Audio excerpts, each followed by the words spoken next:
பாரதம் என் உதிரம் தானடி.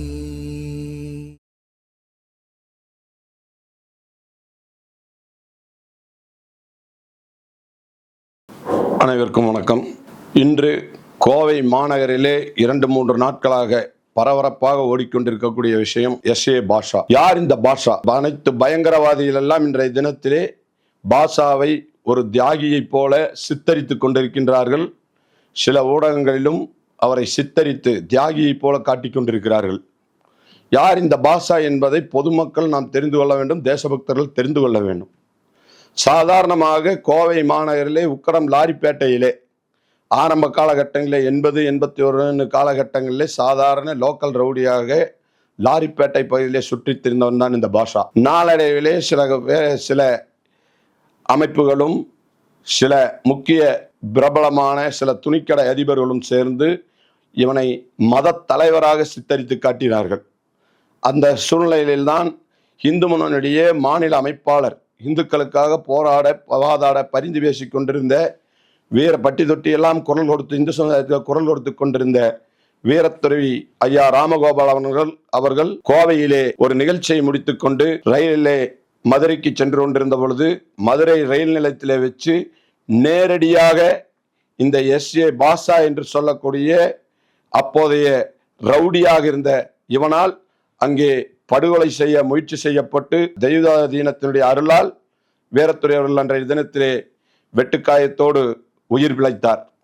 அதிலே இவருக்கு கைது செய்யப்பட்டு அந்த வழக்கிலிருந்து விடுதலையாகி வருகின்றான். அதற்கடுத்தபடியாக கோவையிலே தொடர்ந்து 1987 காலகட்டங்களிலே கோவையினுடைய வியாபாரத்தை அவருடைய சிதைக்கின்ற வகையிலே, பொருளாதாரத்தை சிதைக்கின்ற வகையிலே தியாகி குமரன் மார்க்கெட்டிலே திடீரென ஒரு நாள் வியாபாரிகள் மீது தாக்குதல் நடத்தி பொருளாதாரத்தை சீரழிக்க வேண்டும் என்ற எண்ணத்திலே கேரளாவிலே இருந்து சில முஸ்லிம் அமைப்பை சேர்ந்தவர்களை கொண்டு வந்து இதே பாஷாவினுடைய மூளையை பயன்படுத்தி அந்த தாக்குதல் நடைபெற்றது. பெரிய கலவரமாக உருவெடுத்தது 1987 TK மார்க்கெட் கலவரம். அதன் பின்பு இங்கே இந்து சமுதாயத்திற்காக இந்துக்களுக்காக போராடி வாதாடி கொண்டிருந்த இந்து முன்னணியைச் சேர்ந்த அப்போதைய அமைப்பாளராக இருந்த வீர கணேஷ் 1989 படுகொலை செய்யப்படுகின்றார். ஒரு இஸ்லாமிய பயங்கரவாத கும்பலால் படுகொலை செய்வதால் அதிலே நேரடி குற்றவாளியாக பல பேர் அதிலே கைது செய்யப்படுகிறார்கள். அவர்களுக்கு உறுதுணையாக இருந்து மூளைச்சலவையாக இருந்த SA பாட்ஷாவும் அதிலே குற்றவாளியாக கைது செய்யப்பட்டு நீதிமன்றத்தால் சில காரணங்களால் அவர் விடுதலை செய்யப்படுகின்றான்.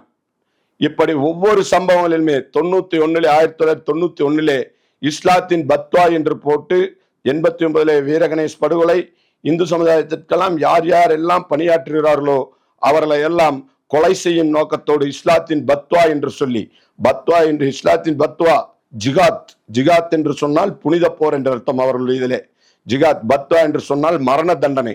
இவர்களாகவே எழுதி ஒவ்வொரு பகுதிகளிலும் சுவற்றிலே எழுதி வால் போஸ்டராக ஒட்டுவார்கள். திட்டமிட்டபடி 89 வீரகணேஷ் படுகொலை, 91 வீரசிவா படுகொலை. மார்க்கெட்டிலே சாதாரண காய்கறி ஏழை குடும்பத்திலே பிறந்தவர்கள் இவர்கள் எல்லாருமே இவர்கள் இந்து சமுதாயத்தை வேலை செய்தார்கள் என்ற ஒரே காரணத்திற்காக படுகொலை செய்யப்பட்டார்கள். வீரசிவா படுகொலை 91.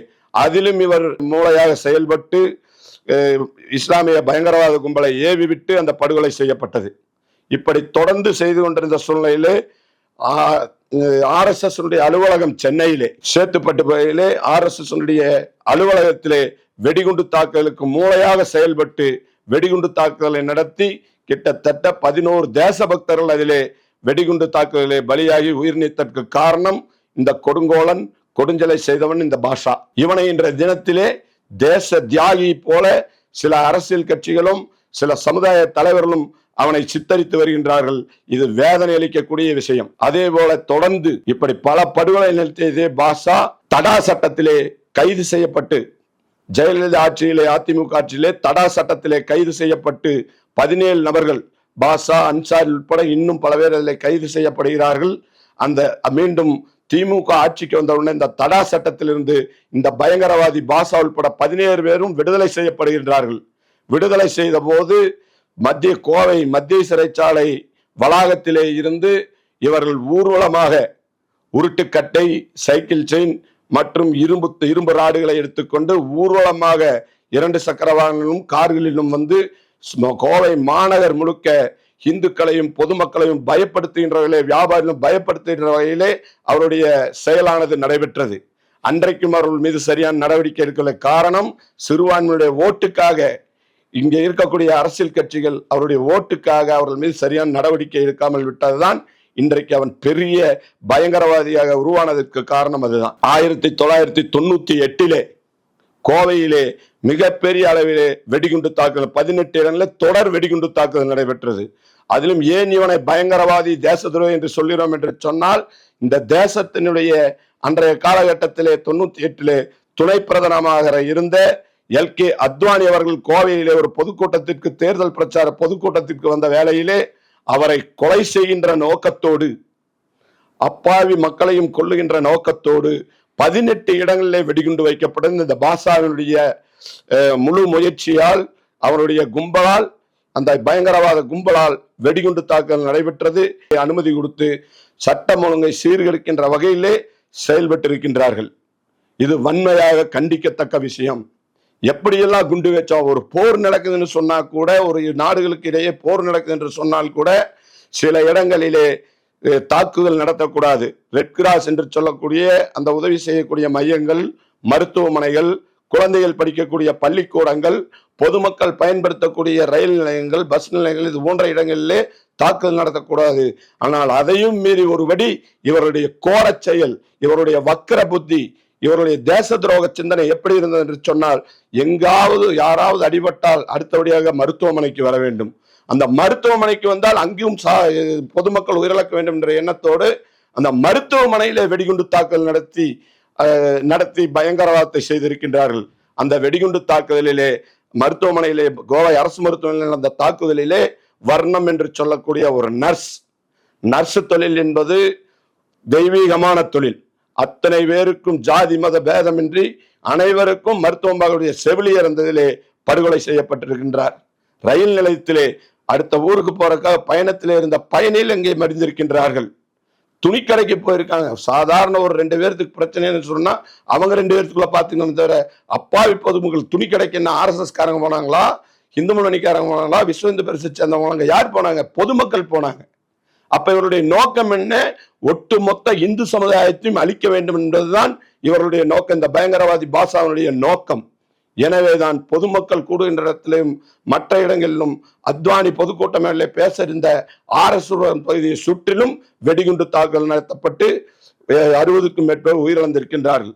இதிலும் ஒரு முக்கியமான விஷயம், ஒரு ஃபியட் கார்ல RDX மருந்துகள் நிரப்பிய ஒரு கார் நிறுத்தப்பட்டிருந்த RS பகுதியிலே தெய்வாதீனமாக கடவுளின் அருளால், நம்முடைய ராணுவ வீரர்களின் முயற்சியால் அந்த வெடிகுண்டு செயலிழக்க செய்யப்பட்டது. 3 நாட்களுக்கு பிறகு செயலிழக்க 31 மணி நேரம் போராடி அதை நம்முடைய வீரர்கள், ராணுவ வீரர்களும் காவல்துறையும் சேர்ந்து அந்த வெடிகுண்டை செயலிழக்க செய்யலாம். அது மட்டும் வெடிச்சிருந்துச்சுன்னு சொன்னா கோயம்புத்தூர்ல கிட்டத்தட்ட 3 கிலோமீட்டருக்கு ஒரு புல் பூண்டு கூட இருந்திருக்காது. அந்த அளவுக்கு சேதத்தை வேண்டும். அப்ப இவர்கள் பயங்கரவாதிகள் தானே, தேச துரோகிகள் தானே. ஆனால் இவர்களை இன்றைய தினத்திலே கொடுமையான விஷயம், இன்னைக்கு வயது மூப்பின் காரணமாக சில பேர் சொன்னா 25 வருஷம் உள்ள இருந்துட்டான்னு சொல்லி, 25 வருஷம் உள்ள இருந்தான் என்ன செக்கிழுத்துட்டு போனானா, இந்த நாட்டினுடைய சுதந்திரத்திற்காக போனானா? சிந்தித்து பார்க்க வேண்டும். இத்தனை உயிர்கள் பலியாவதற்கு காரணமாக இருந்தவன், ஒரு தேசத்தினுடைய துணை பிரதமனுடைய கொலை செய்ய முயற்சித்தவன், இத்தனை இடங்களிலே வெடிகுண்டு தாக்குதல் நடத்திய பயங்கரவாதி, இவன் சிறையிலே இருந்து காலம்புறம் கழிக்க வேண்டியவன். கோர்ட்டிலே, நம்முடைய நீதிமன்றங்களின் மூலமாக இவனுடைய குற்றச்செயல் எல்லாம் நிரூபிக்கப்பட்டு இவன் குற்றவாளி தான் என்று இங்கே ஸ்பெஷல் கோர்ட்லையும் ஹைகோர்ட்லையும் தண்டனை உறுதி செய்யப்பட்டு, சுப்ரீம் கோர்ட்லையும் தண்டனை உறுதி செய்யப்பட்டு, சுப்ரீம் கோர்ட்டினுடைய பரோலிலே, பெயிலே இருந்து, அதாவது உடல்நிலை காரணமாக பரோலிலே ட்ரீட்மெண்ட்டுக்காக வந்தங்கிற பெயர்ல இருந்து நிறைய தலைவர்களை சந்தித்து பேசியிருக்கான். நிறைய இளைஞர்களை பேசி மூளைச்சலவை செய்திருக்கிறான் இந்த பரோல்ல வந்து கூட. அப்படிப்பட்டவனுடைய இது இன்னைக்கு பார்த்தீங்கன்னு சொன்னா கோயம்புத்தூர்ல அவனுடைய இறப்பு, கிட்டத்தட்ட அவனுடைய மருத்துவமனையிலே இறந்த செய்தி வந்தவுடனே ஆயிரக்கணக்கான பேர் அவனை தேடி அவனுடைய இல்லத்திற்கே சென்று கொண்டிருந்தார்கள், அஞ்சலி செலுத்துவோம் என்ற பெயரிலே. அது அவனுடைய குடும்பத்தை சேர்ந்தவர்கள் செய்யட்டும், அவருடைய கர்ம வினை, அவங்களுடைய இறந்துட்டு அவன் செஞ்சதுக்கு அதனுடைய குடும்பத்தை சேர்ந்தவர்கள் அந்த சடங்குகள் செய்யட்டும். இதில் நமக்கு மாற்று கருத்து கிடையாது செத்ததுக்கு. ஆனால் இந்த பயங்கரவாத செயல் செய்தவனுக்கு அந்த சடங்கு கூட செய்திருக்க கூடாது என்றால் வருங்கால சந்ததி பயங்கரவாதத்தை கைவிட வேண்டும் என்று சொன்னால், என்னட்ட ஏற்கனவே முபின் என்று சொல்லக்கூடியவன் கோட்டை ஈஸ்வரன் கோயிலே வெடிகுண்டு தாக்குதல், சிலிண்டர் வெடிகுண்டு தாக்குதல் நடத்தியதிலே அவனும் அதிலே உயிர்ந்தளிக்கிறான் அந்த பயங்கரவாதி. அவனுடைய உடலை கூட உண்மையாலுமே இஸ்லாமிய சமுதாயத்தை சேர்ந்த நல்லவர்கள் இருப்பார்கள் என்று சொன்னால் அந்த உடலை கூட பெற்றிருக்க கூடாது. பயங்கரவாதி அவன் இந்த நாட்டிற்கு தேசத்திற்கு துரோகம் செய்தவன், பல கொலைகளை செய்ய முற்பட்டவன். இவனெல்லாம் திருந்தணும்னு சொன்னா அவனுடைய அடக்கமே நடந்திருக்க கூடாது, அதை யாரும் வாங்கி பண்ணியிருக்க கூடாது. ஆனால் இது போன்ற பயங்கரவாதிகளை இவர்கள் தியாகியை போல சித்தரித்து என்ற தினத்திலே முந்தானத்து நடந்த சம்பவம் பார்த்தீங்கன்னா, ஒரு கிட்டத்தட்ட அந்த சவ ஊர்வலத்திலே 4500க்கும் மேற்பட்டவர்கள் கலந்து கொண்டார்கள். அந்த ஊர்வலத்திலே ரோட்லேயே சொன்ன எந்த இடையூறும் இல்லை, இவருக்கு பொதுமக்களுக்கு இடையூறு இல்லாமல் கொண்டு போனான்னு சொல்றாங்க. அத்தனை இடத்துல டிராபிக் நிறுத்தப்பட்டது. கோயம்புத்தூருடைய அத்தனை இடத்துலையுமே டிராபிக் பாதிச்சது. அந்த அன்னைக்கு கிட்டத்தட்ட 1500 இளைஞர்கள் 10 வயது 12 வயதிலிருந்து 30 வயதுக்குட்பட்ட இளைஞர்கள் அதிலே கலந்து கொண்டார்கள். அதிலே கலந்து கொண்டவர்கள் எல்லாம் அவர்களுக்கு என்ன நினைப்பு வரைப்போ 4000 பேர் வந்திருக்காங்க பாஷா செத்ததுக்கு, அப்ப ஒரு பெரிய தியாகி அப்படிங்கிற மாதிரி அவன் சமுதாயத்திலே சித்தரித்திருக்கின்றார்கள். அதுபோக இன்னும் சில தலைவர்கள், நம்முடைய இந்துக்களுடைய ஓட்டை வாங்கி ஜெயிச்சவன் மணப்பாறையினுடைய எம்எல்ஏ வந்திருக்காங்க அந்த நிகழ்ச்சிக்கு. ஒரு சட்டமன்றத்தினுடைய உறுப்பினர் இந்த நிகழ்ச்சியில ஒரு பயங்கரவாதிக்கு அஞ்சலி செலுத்த வந்திருக்கான். இன்னும் சொல்ல போனால் தனியரசு என்று சொல்ல கொங்கு பேரவை சேர்ந்த தனியரசு அவர் ஏதோ சமுதாய போராளி என்றெல்லாம் சொல்லுகின்றார்கள். இவர்கள் எல்லாம் இந்துக்களுடைய, அதாவது கொங்கு சமுதாயத்துடைய பிரதிநிதி என்று சொல்லிக் கொள்வது கேவலமாக இருக்கின்றது. இவனெல்லாம் கொங்கு சமுதாயத்துக்கு ஒரு பிரதிநிதியாக இருப்பதை விட இவன் இந்த சமுதாயத்தை விட்டு போவதே நல்லது. அந்த அளவுக்கு அந்த இடத்துல போய் பேசியிருக்கான். வன்னியரசு இந்த குண்டு வெடிப்பில், கோவை குண்டு வெடிப்பில் இறந்தவருடைய பட்டியல் எடுத்தீங்கன்னு சொன்னா இந்து சமுதாயத்தில் இருக்கக்கூடிய அத்தனை சமுதாயத்தை சேர்ந்த உயிர் நீத்திருக்கின்றார்கள். கவுண்டர் சமுதாயத்தை சேர்ந்தவர்கள், செட்டியார் சமுதாயத்தை சேர்ந்தவர்கள் இல்லாமல் எல்லா சமுதாயத்தை சேர்ந்த முருகன் என்று சொல்லக்கூடிய கோவை கோயில்பாளையம் பகுதியிலிருந்து தொட்டிபாளையம் என்று சொல்லக்கூடிய பகுதியிலே நம்முடைய அந்த பகுதியைச் சேர்ந்த நம்முடைய தலித் சகோதரர் முருகன் என்று சொல்லக்கூடிய ஜமா படிக்க வந்த ஒரு அத்வானியினுடைய நிகழ்ச்சிக்காக அந்த இளைஞர் அதிலே பலியாகி இருக்கின்றார். ஒரு வருடம் கோமா ஸ்டேஜில் இருந்து அந்த குண்டுவெடிப்பில் பாதிக்கப்பட்டு உயிர் நீத்திருக்கின்றார். இப்படி அத்தனை சமுதாயத்தை சேர்ந்த இந்துக்களும் அதிலே பலியாகி இருக்கின்றார்கள்.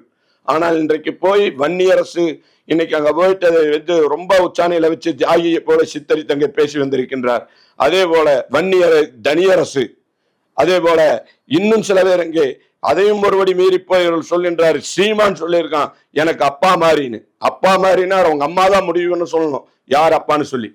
ஆனா இவர் அப்பான்னு ஏத்துட்டார். எனக்கு ஜெயில போனேன், ஜெயில 2 துண்டு பீடி வாங்கி குடிச்சதுக்கே விசுவாசமா அப்பான்னு சொன்னான்னா இவெல்லாம் நீ என்னென்ன பண்ண போறான்னு தெரியல இந்த நாட்டுல. இவனை நம்பி இன்னைக்கு நாம் தமிழர்கள் இயக்கத்திலே எத்தனையோ இந்துக்கள், எத்தனையோ தமிழ் இளைஞர்கள் என்ற தினத்தை இவன் பின்னாடி இந்த பயங்கரவாதிக்கு ஆதரவாக போன பின்னாடி எல்லாம் போயிட்டு இருக்கீங்க. உங்களை எல்லாம் கேட்டுக்கிறேன், இது போன்ற தேச துரோகியுடைய மரணத்திலே கலந்து கொண்டு அங்கே அவர்களை துதிபாடியவர்கள் எல்லாருமே தேச துரோகிகள் தான். ஏன்னு கேட்டா இவங்கெல்லாம் போய் என்ன தேசத்துக்காக என்னத்தை பண்ணாங்க? எனவே வருகின்ற காலகட்டத்திலே இளைஞர்களுக்கு விழிப்புணர்வை ஏற்படுத்த வேண்டும். பயங்கரவாதத்திலிருந்து இளைஞர்கள் ஈடுபடாமல் இருக்க வேண்டும் என்று சொன்னால் எந்த சமுதாயத்தில் இருந்தாலும் சரி, இந்து சமுதாயத்திலே பயங்கரவாதம் இருந்தாலும் அதை ஏற்றுக்கொள்ள முடியாது. அதே போல இஸ்லாமிய சமுதாயத்தில் இருக்கக்கூடிய இளைஞர்கள் திருந்த வேண்டும், அவர்கள் பயங்கரவாத செயலை நோக்கி போகாமல் இருக்க வேண்டும் என்று சொன்னால் கடுமையான சட்டங்கள் இருக்க வேண்டும், கடுமையான தண்டனைகள் இருக்க வேண்டும். அதுபோக இஸ்லாமியத்திலே எங்களுக்கு வன்முறையின் மீதும் இந்த கொலைகள் மீதும் எங்களுக்கு நம்பிக்கை இல்லை என்று சொல்லக்கூடிய பெரியவர்கள் உங்களது பள்ளிவாசல்களிலே மற்ற இடங்களிலே நீங்கள் செய்ய வேண்டிய ஒரே காரியம், இது போன்ற பயங்கரவாத செயலில் ஈடுபவர்களுக்கு நீங்கள் ஆதரவு தரக்கூடாது. அவர்களுக்கு நீங்கள் எந்த ஈமச்சடங்கும் கூட செய்யாமல் விட்டால்தான் அவர்கள் திருந்துவதற்கு ஒரு வாய்ப்பாக இருக்கும். பயங்கரவாத செயல், தேச துரோக செயல் செய்தோம் என்று சொன்னால் நம்முடைய வீட்டிலே, நம்முடைய சமுதாயத்திலே நமக்கு ஆதரவு இருக்காது, நம்முடைய ஈமச்சடங்குக்கு கூட வரமாட்டார்கள் என்கின்ற ஒரு எண்ணம் என்று சொன்னாலே இளைஞர்கள் பயங்கரவாத செயலுக்கு போக மாட்டார்கள் என்பதை இந்த நேரத்திலே நான் தெரிவித்துக் கொள்கிறேன். எனவே இது போன்ற பயங்கரவாத செயலை இன்றைக்கு அனுமதி கொடுத்ததன் மூலமாக அதில் கலந்து கொண்ட 1000 இளைஞர்களுக்கு மேலே இன்றைக்கு நீ எந்த திசையிலே போவார்கள் என்று தெரியாது. ஏனென்றால் இந்த பாஷாவினுடைய வளர்ப்பு அப்படி இவரிடத்திலே இருந்த அந்த அமைப்பில் இருந்த முதல்ல ஜிகாத் கமிட்டி என்று ஆரம்பிக்கப்பட்டது. பின்னாலே பழனி பாபாவுக்கும் பாட்ஷாவிற்கும் ஏற்பட்ட மோதலிலே அது அப்படியே ஜிகாத் கமிட்டியில இருந்து அது அல்லுமாவாக மாறி அதிலே ஒரு குரூப்பாக வந்ததுதான் இந்த பாஷா. தன்னைத்தானே வளர்த்துக் கொள்வதற்காகவும் தன்னுடைய பயங்கரவாத செயலை தன்னிச்சையாக செய்ய வேண்டும், அதுக்கு ஒரு கோஷ்டி வேணுங்கிறதுக்காக ஆரம்பிக்கப்பட்ட அமைப்பு தான் இந்த அல்லுமா அமைப்பே தவிர அது பெரிய ஏதோ சுதந்திர போராட்டத்திற்காகவோ அல்லது அவனுடைய சமுதாயத்தின் நலனுக்காக ஆரம்பிக்கப்பட்ட அமைப்பு கிடையாது என்பதை இந்த நேரத்தில் அனைத்து பொதுமக்களும் இதை தெரிந்து கொள்ள வேண்டும். எந்தெந்த கட்சிக்கெல்லாம் நம்ம ஓட்டு போட்டிருக்கோங்கிற சிந்திச்சு பாருங்க. இந்த பயங்கரவாதிகளுக்கு யார் யாரெல்லாம் போய் புகழ் பாடினார்களோ அந்த கட்சிகளை எல்லாம் வருகின்ற காலகட்டங்களிலே புறக்கணித்து இவர்களுக்கெல்லாம் நல்ல ஒரு பாடத்தை கற்பிக்க வேண்டும் என்று இந்த நேரத்திலே கேட்டுக்கொள்கிறேன். நன்றி, வணக்கம். மேலும் இது போன்ற வீடியோக்களை காண தேசியவாத நியூஸ் யூடியூப் சேனலை சப்ஸ்கிரைப் செய்யுங்கள்.